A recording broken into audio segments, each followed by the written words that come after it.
Okay, so I got this up and running. We're recording now, so we'll start up. The name of this training was Your Network is Your Net Worth. Um, and so I know you are the master at networking and meeting people and connecting people. So when this topic comes up all the time, and I guess I just kind of overlook for me, I'm always talking to people, always just showing up at events and stuff, but I guess for a lot of people it's hard, like where do you go, how do you build your network? So I thought, and it's come up because I have a lot of newer agents in the business, newer to sales, and Yeah. so this topic has come up a couple times. I was like, oh, well, maybe I should do have a training on it since it's something that comes up. So could you just introduce yourself to everyone, Tony?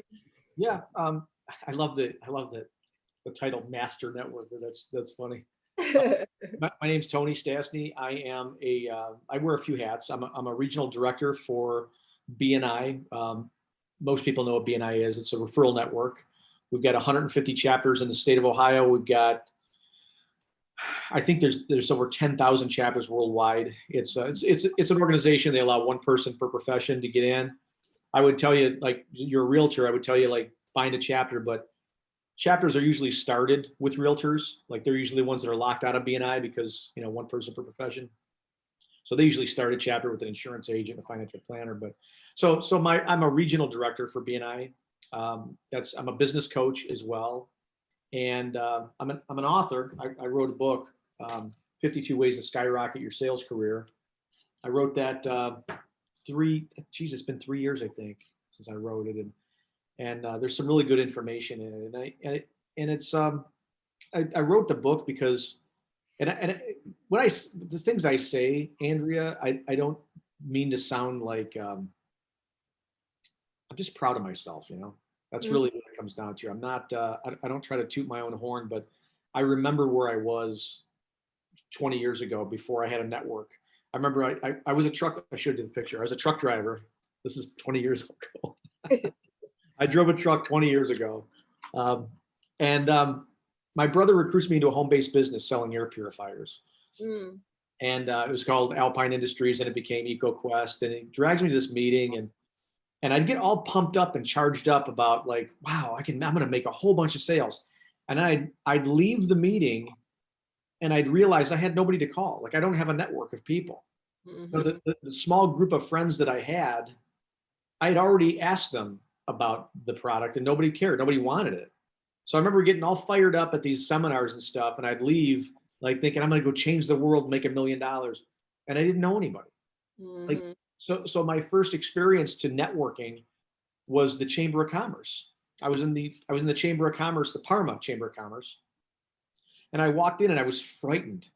I was absolutely scared to death because you think about it, I'm a truck driver at the time, and I'm not around I'm around blue collar people. I'm not around suit and tie people. And I walk into this room and I grabbed my coffee. I took a stirrer and I stirred the creamer in the corner, and I just stood there waiting for people to approach me. And a lot of times they don't approach you. And the ones that do, by the way, are the ones that, I don't want to say the ones that do, but a lot of times the people that approach you are the ones that are handing you 3 or 4 or 6 or 7 of their business cards going, you need to call me. Oh, you need a house? You need to call me. And then they give me 3 or 4 of their cards. I'm like, wait a minute, I don't even know you. Uh, Mhm.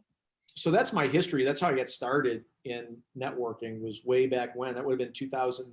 That would have been 1999.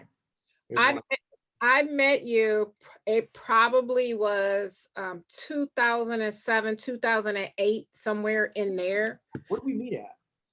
Um, so interesting enough, my kids used to go to daycare over in Northfield, and the owner wanted to do like a business expo inside the daycare.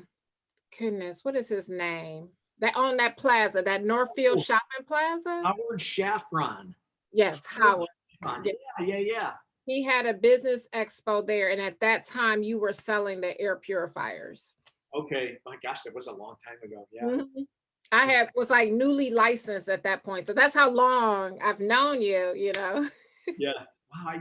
You're one of those people in my life that I'm like, I was thinking about it the other day. I'm like, I've known you for so long and I can't remember where the heck I met you at. Mm-hmm. Howard Chaffron. Wow. Yeah. Yeah. So I guess some of the things I can share with you are like the pitfalls. Like people, to me, networking these days, it comes so natural to me. Like it's almost an art to. I think it's an art. I think networking's an art because I see so many people do it bad. You probably do too. You just like I was at it was Power of More. That's a North Olmsted chamber group, and I was at a Power of More event in Independence, and we're at the Holiday Inn Rockside where RIA meets. And I'm talking to this mortgage guy because I do property investing too, as you know. And I'm talking to this mortgage guy, who's one of my BNI members, and he goes, I told him I was, I buy houses and stuff, and he does this. He hands me 2 or 3 of his cards, literally hands it to me like this, and goes, "If you need a mortgage for more than 70 grand, give me a call." And he did one of those things where he like he hands me his card and turns away, and I'm like, you know how many freaking mortgage people I know? I probably know 70 or 80 of them that I like. Like, oh, I just, you're giving me 3 or 4 do you expect me to take your card and hand it out to other people? And I think people don't mean to be that way. They just don't know how to be when they meet people. So I think the first thing that people need to understand when they're getting in the world of networking is it's about planting seeds with people, right? It's about building relationships with somebody. If you go to any type of a networking function, whether it's a RIA meeting, whether it's the BNI or the Chamber of Commerce or any kind of business expo, the biggest mistake I think people make that I see is they're trying to make a sale today. And you don't want to do that. You want to introduce, if you walk away with 2 or 3 cards, that's a good 2 or 3 people that you might be able to have coffee with or lunch with someday. And I think people, they want to make the sale right now. They want to get as many business cards as they can get so they can go home and enter them in their database and start blasting them with online email newsletters that people don't read anyway, right? So, but if you can walk into a group, and this comes from that's why I'm proud of my book, because where I'm at now to where I was when I started, I was horrible. I was that guy. EcoQuest told me that you need to talk to everything that moves. That's what they said. Like if you're at the gas station pumping gas and a truck pulls up next to you, you need to go talk to that person. So I was that annoying a-hole that did that just approached everybody. And I turned so many people off. But as time goes on, man, you realize like, wow, I did it wrong for a long time. So back in those days, if I met you at a chamber event, you most likely didn't like me because I was the one handing you 4 or 5 of my cards going, hey, if you need an air purifier, call me. And I didn't realize that when people left, they're just taking my cards and throwing them in the trash can. But so back then, back in the year 2000, when I'm introduced to the chamber, if I went to a chamber event, I would have been excited because I met 30 or 40 people. Now that I know how to do it, I'm excited if I meet 1 or 2 people that I can gel with in that room naturally. Like I don't just go and find people. You just have conversations with people. And you might find, like I'm a deer hunter, you might find that somebody else in the room is a deer hunter, which causes you to start, inquiring more about them. You might find somebody that's more into health or wellness or whatever it is. And now you start to gel with them and you're like, hey, can I get your card? Sure. You want to do a cup of coffee sometime?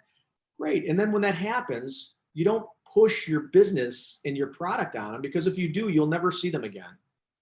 Right. And Chamber of Commerce people are notorious for that. And I'm not bashing the chamber. I'm all for it. I'm all for all of them. But they should have a training inside the chamber for people coming on board, like to show you how to network. Because it's just common sense if you think about it. Like whatever impression, if you and I met obviously I must have gave you a good impression when we met at Howard's place. So I must have had something going on then. But if you and I met someplace and I gave you a bad impression, would you ever want to meet me again? No.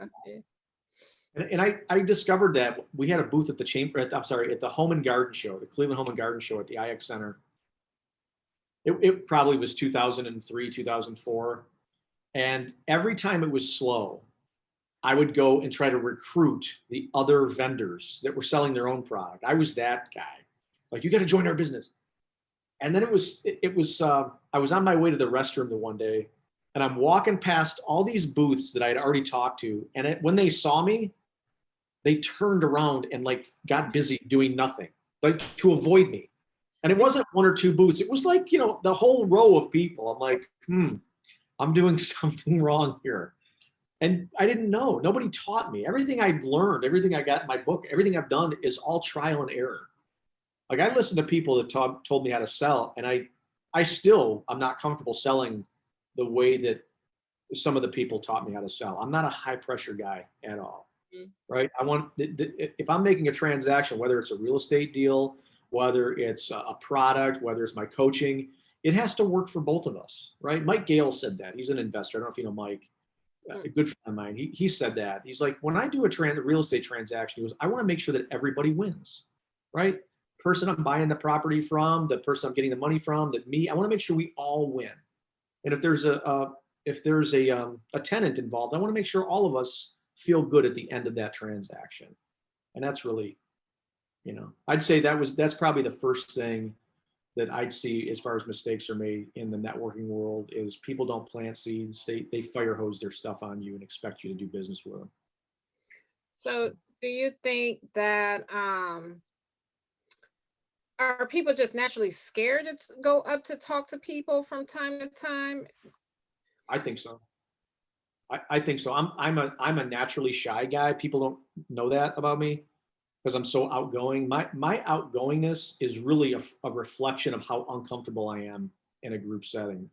And for those that don't know me, I don't know how many people are going to see this video. I do a ton of public speaking. Like I talk a lot, and that scares the shit out of me. Before I stand up and talk, I am frightened. But I deal with my fear with humor. So Andrew, if you ever see me like at RIA when I'm talking, if I'm like cracking jokes, it just means I'm nervous. Like that's how I deal with and luckily for me, luckily it comes out like it's confidence. And it's not, it's just, I'm frightened. And I think more people are nervous. And when you're nervous, you say things you don't even realize. And I think, you know, as long as you can comprehend it when you walk out of that room and go, man, why did I say that? You know, but so many people don't have that. It's called comprehension. Tom Hopkins, a sales guy, said that. He's like, some people don't have comprehension. They can't comprehend when they put their foot in their mouths. Well, I can, and I do that all the time. I self-reflect so much, but there are people that don't do that, and they're the ones that never learn, right? If you do something enough and you're not getting good results, you're finding that you're turning people off. If you can't see that, then sucks to be you, right? Because you can't get better and improve.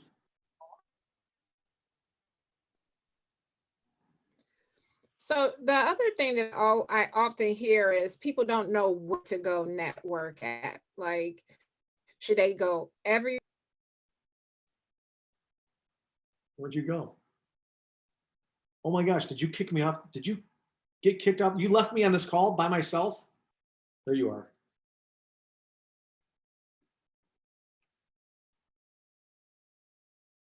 Okay, so you asked, you're freezing on me right now. You're frozen.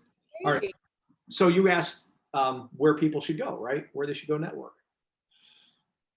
I mean, the list is endless. I would say start at the Chamber of Commerce. Whatever city you belong to, start there. I would say go join a BNI chapter, but you most likely you can't. 51 chapters in Northeast Ohio. Every chapter has a realtor. But if you go visit a BNI chapter and you'd like to start one, that you'd call me. I'd help you start a chapter. I can do that as far as BNI goes. But the Chamber of Commerce, start there. Go to your local chamber. Like I belong to a network called Elder Care Professionals of Ohio. Kelsey Lauschen runs that. She owns that.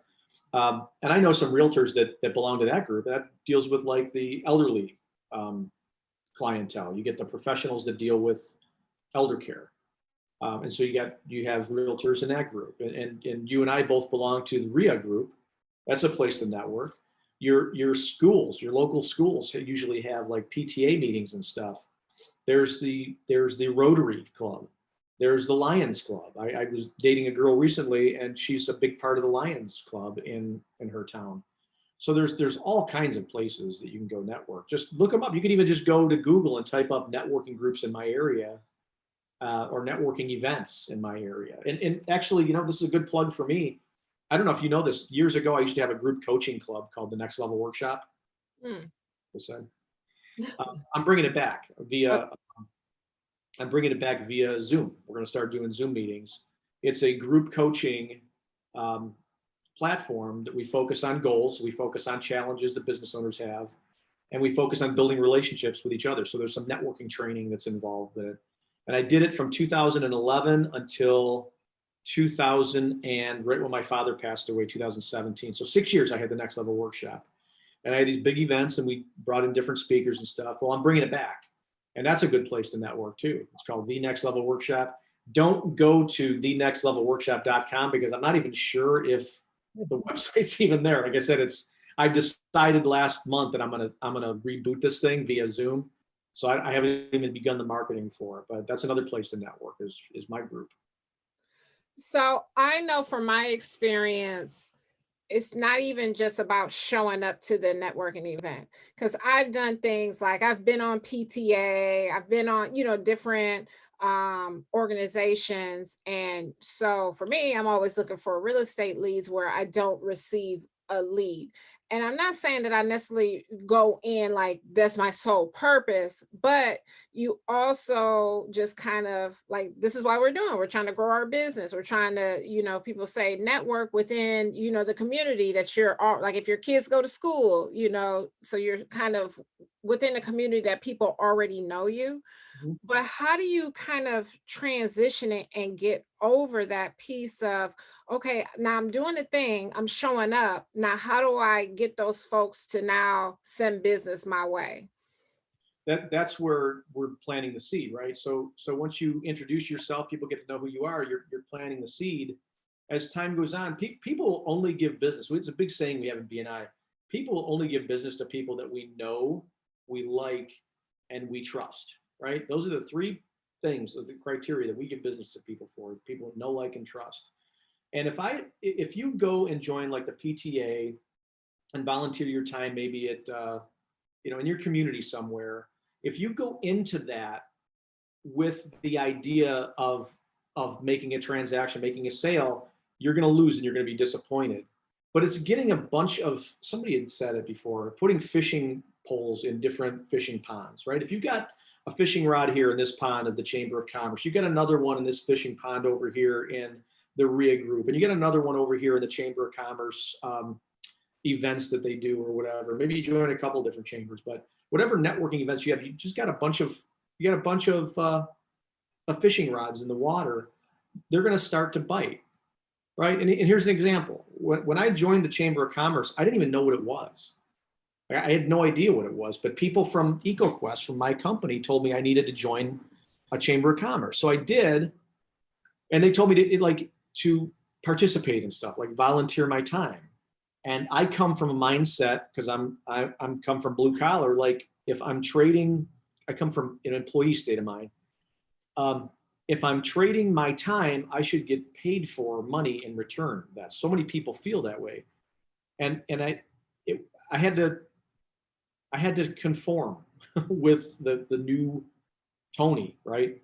So when I went to the Chamber of Commerce, I was kind of like, what am I doing here? Like I volunteered to sit at the booth at their Ribbon Rock cook-off, the Parma Ribbon Rock cook-off, and I think I collected tickets or something, and I don't know. It's been so long. I just remember sitting under a tent and I was collecting something, and I had my air purifier. As people would walk up, I would just start conversations with them, and I met people that I recruited into EcoQuest in my team, and I met people that I actually made sales to. It just happened naturally. And if you try to make a sale, I think you'll fail. But if you're standing there and like here, let's just we got a situation here. I'm going through a divorce right now. I'm really not 10 years ago, but let's just say it's 10 years ago. I'm going through divorce. I don't know who's going to get the house. I walk in, you're volunteering your time. It's some networking event. I don't know, you're somewhere. And I meet you and we're talking and you just happen to say you're a realtor. Well, oh my gosh, I'm going to need a realtor, I think, because, I'm going through a divorce. Why don't we sit down and have a cup of coffee? And if we sit down, I might not even buy a house from you, but I met you and I like you, right? So maybe a year from now, 2 months from now, My next door neighbor says they're looking for a realtor. Well, I know this real cool realtor I sat down with last week. You've got to meet her. Her name's Andrea and blah, blah, blah. And that's what I mean. There's not one thing to do.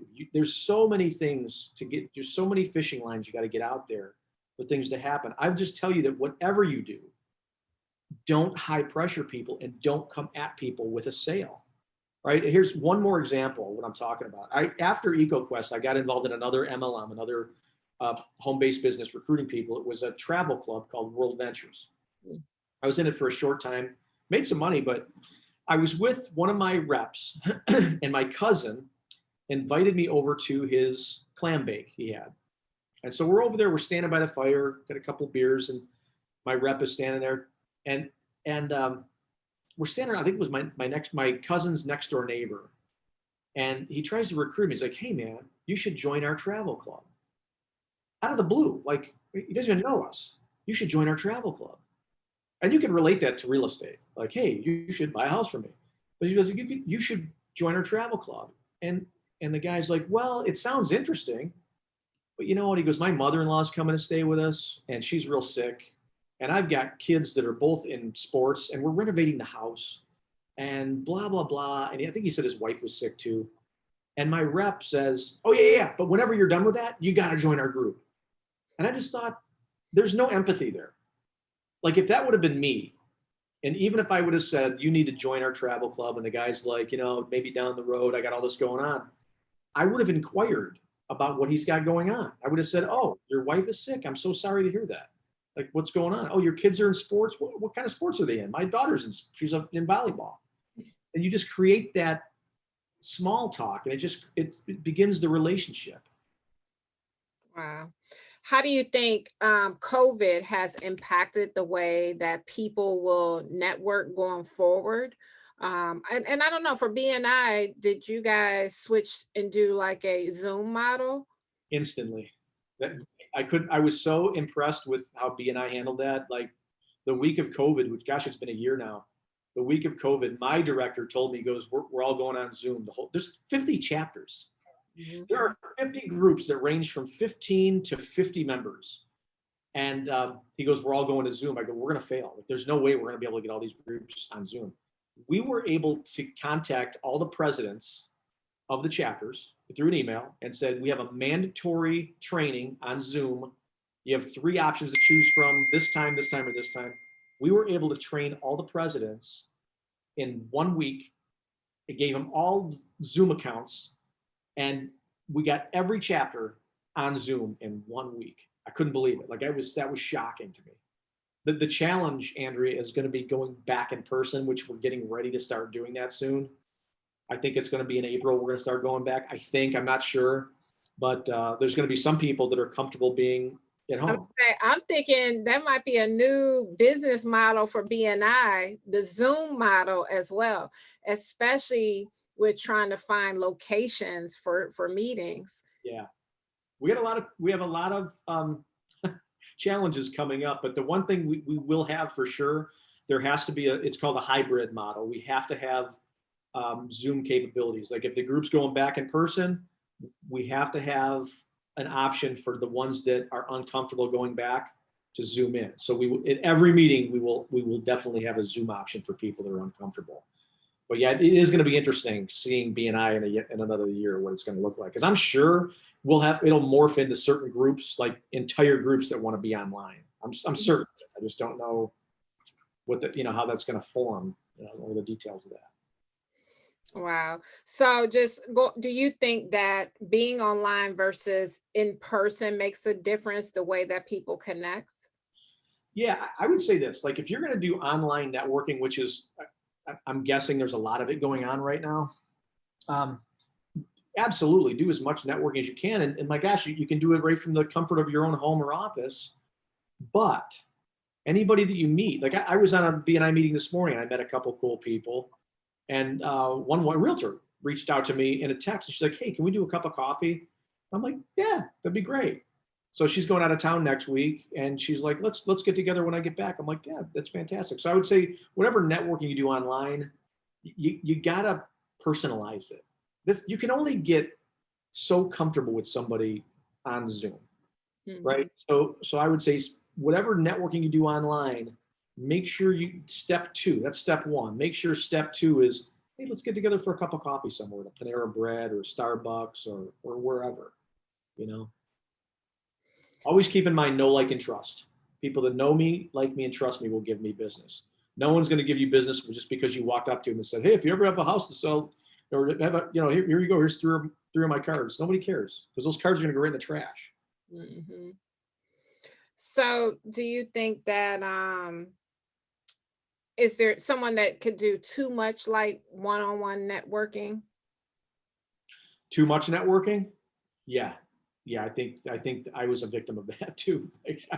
Yeah, too much network, because if you do too much networking, there's not enough time to follow up. Ivan Meisner, I would stand up right now, but I get my gym pants on and my shirt's tucked in. But there's a book right over there on my shelf. It's called The 29% Solution by Ivan Meisner. Ivan's the founder of BNI. And that book has, whoever's watching this, you might want to write this down because it's a really good book. It's got 52 networking strategies in it, the do's and don'ts of networking. It's called The 29% Solution. And in that book, Ivan talks about, be careful not to grow, and this is my problem, by the way, Andrea, be careful not to grow your network 5 miles wide and only an inch deep. Like, everyone wants to be me in my position because I get to go to all the BNI group. Everybody knows me. Like, everyone knows Tony. Like, I'm the connector. You need a connection, come to me. I can, whatever you need, I got it. Like, because I know everybody. But I know everybody on this level, right? I only know them like an inch deep. A member of one of my BNI chapters, they only have a chapter size of 15 to 50 people that they see regularly, but they're growing relationships with those people, and those relationships are growing deep. If you do too much networking, you're probably going to meet a lot of people, but you're not growing the relationships deep enough. So you got to make sure that you have a strategy in place. And part of that strategy is to do those we call them one-to-ones in BNI, where you get together, where you get to know these people on a more of a deeper level, right? One of my BNI chapters, they went to Put-in Bay one summer for like a weekend. The whole chapter, it was pretty cool. Wow. So those are like the basics of networking.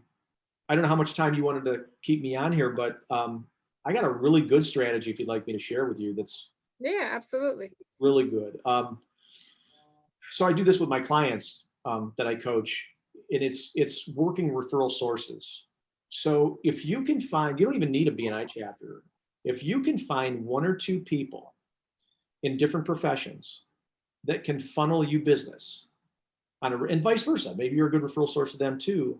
And here's what I mean. When you personally are doing a sale, you have an automatic referral to a mortgage person.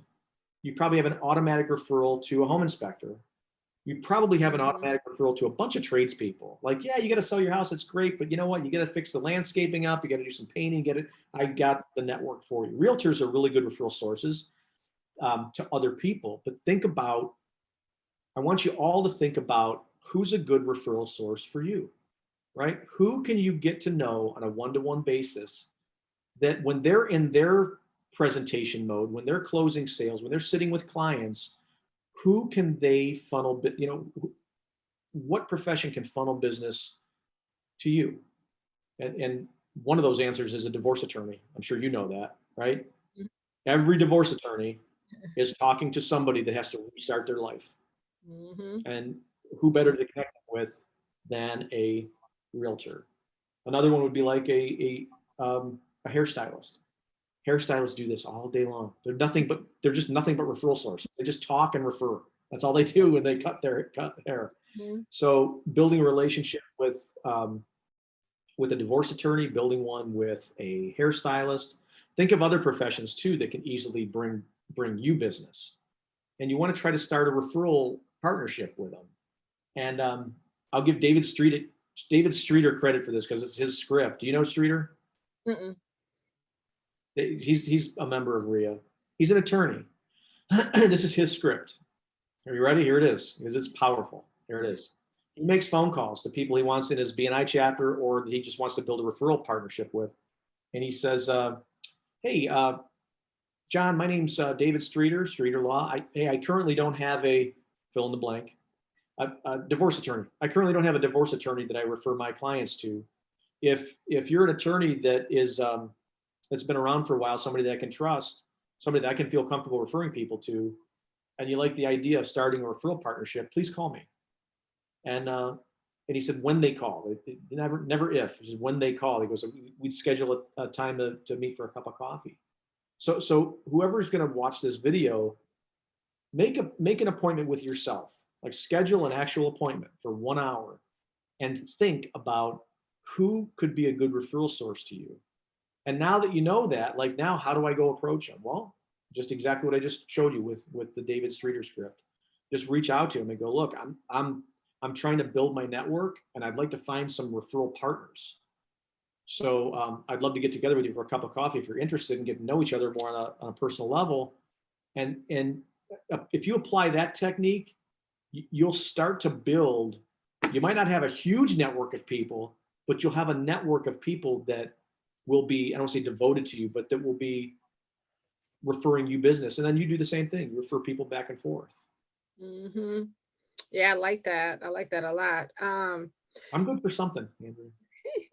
Do you think it's a such thing as people trying to network?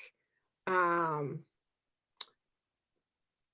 what's the best way to put this? People try to network with someone. So say you have a president of a company and then you have the worker. Not saying anyone is above or anyone, but do you think that more people need to network across instead of constantly trying to move up? So if you see the president of a company and then you're the worker, the cashier at a company, I don't know. And so you're trying to grow, and so you're trying to go direct to the president instead of kind of being more in a line or that next level above. You understand what I'm trying to say? I think I do. And you got to look at your goal, your vision for your future. I know this, you are who you hang around with, right? I mean, if you start to rub elbows with the CEO and a higher caliber of person, then you're probably going to get better referrals, right? You're probably going to get, and you know what? I don't want to say better referrals because referrals will just happen. You'll build different types of relationships, right? Than you will with people that are the cashier and blah, blah, blah. And I'm not, and I hope that doesn't come across like I'm bashing the cashiers because I'm not. Yeah. But it's a different caliber of business owner that you're mingling with. And it's funny, man, when I was this guy, I walked into my first BNI meeting, man, and I was so nervous because everybody was like, there's a banker, he had a tie on, I mean, there are all these business people. And I sat in like 2 or 3 meetings and I'm like, these people are just like me. They're just wearing different clothes. Like I came in I had a polo shirt on, but I'm covered in tattoos. Like I've got tattoos all over me. And I remember just being real nervous. And I'm like, these people, they're just regular people. So even if you're nervous to approach that CEO or, whoever it might be, just know that she's a real woman and he's a real dude, probably laughs at the same jokes you laugh at, right? You just get comfortable with,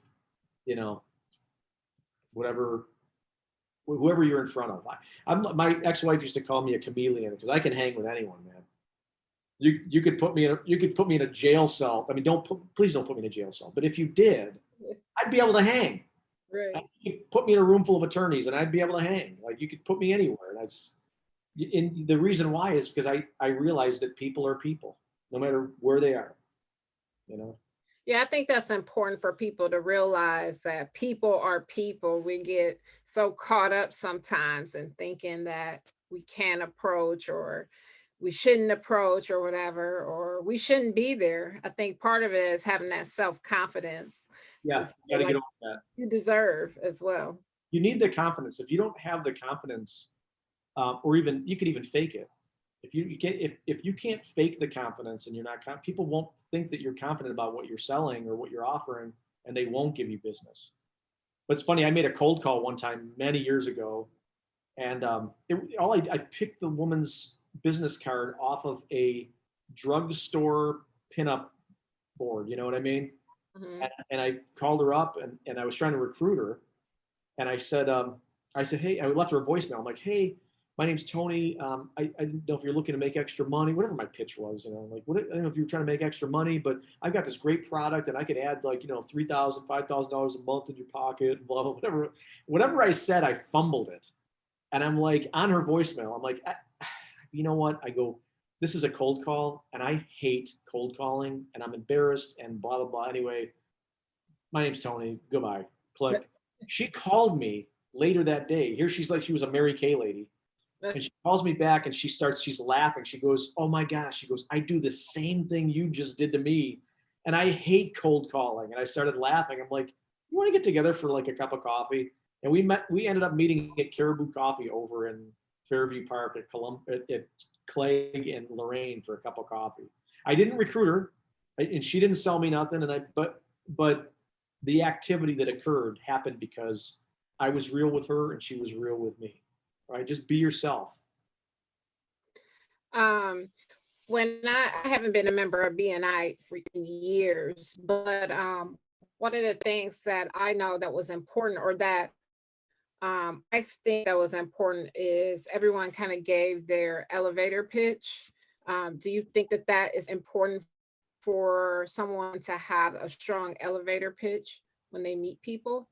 Yeah, and you know what? I fail at that too. Like somebody says to me, like I meet somebody and they say, and shame on me for this because I should do this, but somebody says to me, "What do you do?" I instantly say, "I'm a business coach." It just comes out of me, business coach and BNI. But what I should be saying, and you can apply this to your business, what I should be saying is, I help small business owners make more money. Because that causes a question in the person you're talking to go, what do you mean by that? And it creates an opportunity for the conversation to continue on. Whether I say, oh, I'm a business coach, and they say, oh, fantastic. And then we move on, right? So you should have a pitch. I shouldn't call it a pitch. You should have a response when somebody says, what do you do? That applies to helping. Think about being a realtor and what is the benefit that you offer. And so that benefit needs to come out in your verbiage when somebody says, what do you do? I would say just by saying something like, I'm a realtor, I don't think that's a good response. So you should come up with something. And I can't come up with anything off the cuff. If I did, I'm sure there's 100 things out there, but Google search this. Go to Google and type up realtor elevator pitches. And I'm sure, or realtor one-liners or whatever, I'm sure you're going to have a list of things that come up that you can use. Yeah. And then how important is it? So you were selling air purifiers. Did it make a difference if you knew all about that air purifier versus you trying to just kind of wing it? What do you mean? So when you're going out and you're talking to people and you're selling a product, or you have this niche that you're trying to sell people on, how important for you to be very knowledgeable about that product. Um, Not at all. I'm not even kidding. I brought on an engineer, EcoQuest. It was a product. I still have, mine still runs upstairs. It purified the air through ozone, ultraviolet light, and ionization. And I remember bringing on a guy named Bob, and he was an engineer. And before he could go sell that machine, he needed to know every detail. He needed to know how much electricity it uses every day. There were sound decibels that were coming out of the machine. He knew what those sound decibels were. He knew how much ozone came out. He knew everything about the machine, but never made a sale. I came on, I knew nothing about the machine. And here was one of my pitches. I walked into this is 1999 now, no sales experience, no communication experience.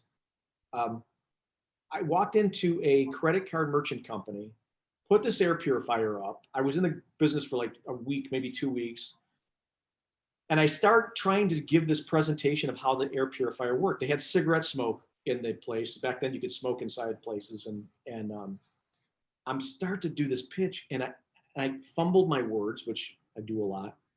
And the guy asked me a question. I'm like, I don't know. I slapped my hand against my forehead. I'm like, man, I'm a truck driver. I'm laid off right now.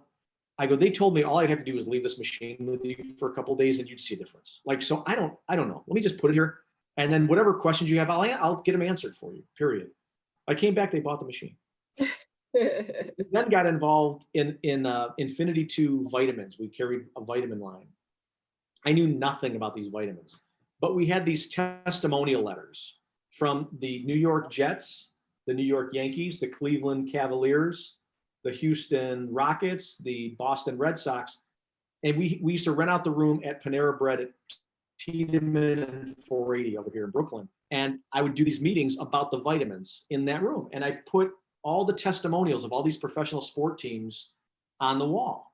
And so I'm just giving I don't know anything about the product. All I know is that our company's selling them now, and they're it's all natural. And I think that's all I knew. They're all natural. We had enzymes in them. And I'm in a room full of probably a dozen people, and somebody blurts out, well, how do these differ from, and I'm like, man, I don't know. Matter of fact, I don't know anything about this product. I know that I've been taking them and I really like them. I know all these sport teams are taking them and they must like them enough to make a testimonial for them. So if they're good enough for them, aren't they good enough for you? And we built our vitamin line based off of no knowledge whatsoever. Yeah, so it's important to educate yourself in your field, but you don't need, if you focus on helping the person get from point A to point B, you'll succeed every time.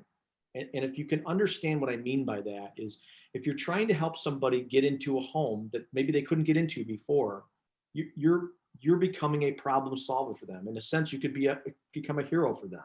Mm-hmm. If they've lived with mom their whole life and they're getting ready, maybe they're getting married and they just had a kid and they're looking for, you're about to give them their fresh start. Focus on them and don't worry so much about the details of your own business. Okay. So I know you said, and I know how hard it is, especially for real estate agents, to get into B&I. But if they want to start a chapter, visit a chapter, where do they go to find this information? So you can go to bnineo.com. And BNI stands for Business Network International. NEO, obviously, note yourself. So bnineo.com will take you to the website. My information's on there, probably all over the place. So myself or Bob Willis are two men that you can reach out to that can help start that. And I can put in the chat box too my contact information if you like. Yeah, that'd be great. Yeah, if anybody wants to be part of my coaching club too, feel free, reach out to me. When does that start? It's going to be up to you guys. Well, it's going to be up to whoever's interested. Right now, I've got 6 attorneys that want to be part of it. And I'm going to send them 6 attorneys 3 dates and times. It will always be the first week of every month, because I think it's important it's almost like a new month resolution, right? We make New Year's resolutions at the end of every year. I want to have it the first week of every month, because whatever goals we're setting, I want us to have a month to focus on achieving them goals. Okay. So yeah, it will be the first week of the month, and it will, depending on who's getting involved, then we will choose the time and the date. But it'll be an hour a month, might be 2 hours. I'm not sure yet. I'm flexible. We'll make it work for the people that are involved. And then where do we find your book? Hang on, let me finish this. Okay, it's in the chat box. My phone number and my email. My book you can find it on Amazon. I think we carry them at RIA. I'm not sure if we carry them at RIA or not. Maybe we should start. I'm not sure. Or just contact me. Okay. Ship one out. But yeah, actually, that book I mentioned about Dr. Ivan Meisner, the 29% Solution, my book it came from that idea. I was getting ready for church one morning a long time ago, about 8 years ago. And I was thinking of his book, 52 Networking Strategies, a different strategy to apply every week of the year. And I'm like, man, what if I created one that had sales strategies? And that's how it started. And it's cool, because an idea that I came up with is now an actual physical product. It's cool. It's not a big book. Andrea, this took me 5 years to write this. When my editor, Gail Kersner, when she told me I had 29 pages. I told her to read it again. I go count them again. There's got to be a lot more than 120 pages because I put so much effort into it. But I'm glad that it's not so big because people will read it too. And you can open it up in the middle of the book and start there and end up anywhere because it's got 52 different strategies in there. Okay. Well, thank you so much for joining and sharing with us. Definitely appreciate you. I appreciate you too. It was an honor to come on here. I really appreciate it. You boosted my ego a little bit. Ah. It's always good to see you. My gosh, I haven't seen you in so long. Yeah. All right. Well, we have one person that joined us today, so we don't have I don't see any questions or anything in the chat. So I guess we'll end it here. So again, your contact information, you can find it in the chat. If you have any questions for Tony, please reach out to him. Oh, what about social media? How can they find you on social media? I'm on LinkedIn. I have a YouTube channel. If you find me on YouTube, please subscribe to my channel. I've got all kinds of stuff on my YouTube channel, and it's going to be growing. I use it for, I interview business owners on there. I do, I've got some stuff on there on sales. I've got stuff about my book.